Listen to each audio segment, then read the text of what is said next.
ici dans un lieu mythique, magique, qui est l'ancienne maison de Christian Dior.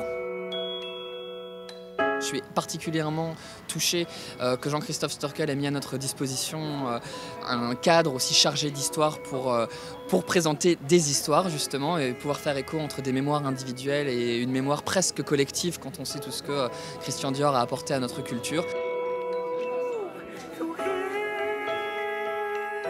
Ce qui est extraordinaire avec cette aventure, c'est qu'elle a commencé lors d'un déjeuner avec l'éditeur des éditions France Empire, Jean Castarède. Nous parlions du couple. Et je lui ai dit, tiens, au fond, j'aimerais bien avoir les témoignages des jeunes générations sur le couple. J'ai donc proposé à Jean Castarède, pour travailler cette question, de me tourner vers 14 auteurs et de leur demander, voilà, donnez-moi des nouvelles du couple aujourd'hui. Moi, j'ai écrit une nouvelle qui s'appelle L'état amoureux et l'état amoureux comme amour éternel. En fait, moi, j'ai raconté mon histoire personnelle qui était, j'ai perdu en fait ma femme très brutalement en 2000, qui m'a laissé seul avec mes deux garçons, des jumeaux qui avaient 4 ans. Elle décède suite à une erreur médicale. J'ai raconté cette histoire, N'oublie pas que je t'aime, et aussi pour montrer que l'amour pouvait vaincre la mort.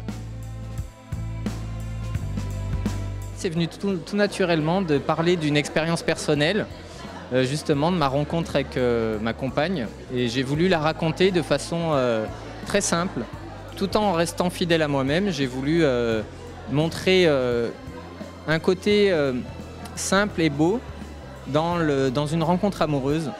J'avais envie que ce soit une nouvelle qui ait ma patte, ma façon de dire, mon style littéraire. Grâce à Samuel Doc et Jean Castarède, j'ai pu retourner à mes premiers amours qui sont l'écriture par le biais de cette première nouvelle qui est mon premier travail d'auteur à part entière et pour lequel j'ai pris beaucoup de plaisir. Et c'est ce qui est surprenant, c'est que j'ai remarqué qu'il y avait un vrai élan d'enthousiasme à l'égard de cette question du couple aujourd'hui. Tous ont répondu présent. J'ai obtenu donc un grand oui de tous les auteurs auxquels j'avais pensé. Alors sachant qu'il y avait une consigne un petit peu particulière, c'était de réussir à faire un texte universel, qui traverse les âges, mais qui soit aussi quand même, qui ait une portée vraiment contemporaine et qui effleure, on va dire, cette question du narcissisme qui, moi, psychologue autrement qu'écrivain, me touchait beaucoup.